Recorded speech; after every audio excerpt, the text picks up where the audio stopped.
presented by BMS Dhama.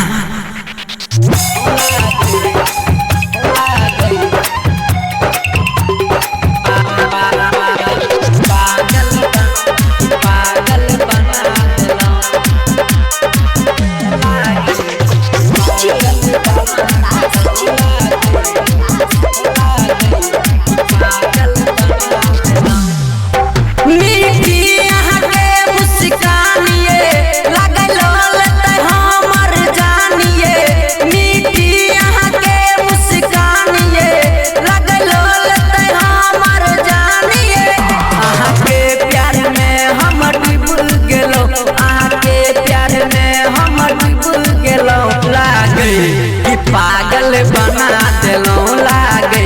कि पागल बना दिलों लागे कि पागल बना दिलों कि पागल बना दिलों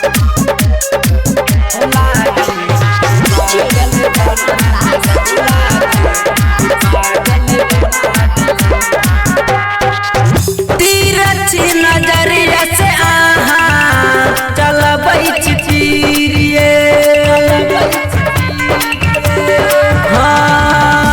बैस गेलौं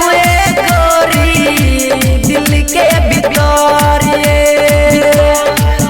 केहन बेमारी धरा दिलौं केहन बेमारी धरा दिलौं लागे कि पागल बना दिलौं लागे कि पागल बना दिलौं लागे कि पागल बना दिलौं कि पागल बना दिलौं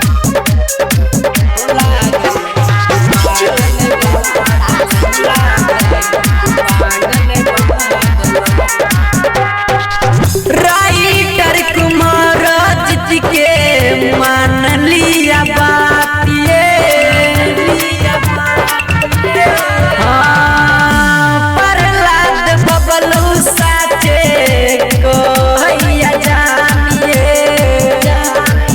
महेश बाबू के दिल में बस गेलौं महेश बाबू के जान बना लेलौं लागे कि पागल बना दिलौं लागे कि पागल बना दिलौं लागे कि पागल बना दिलौं Presented by BMS Dhama.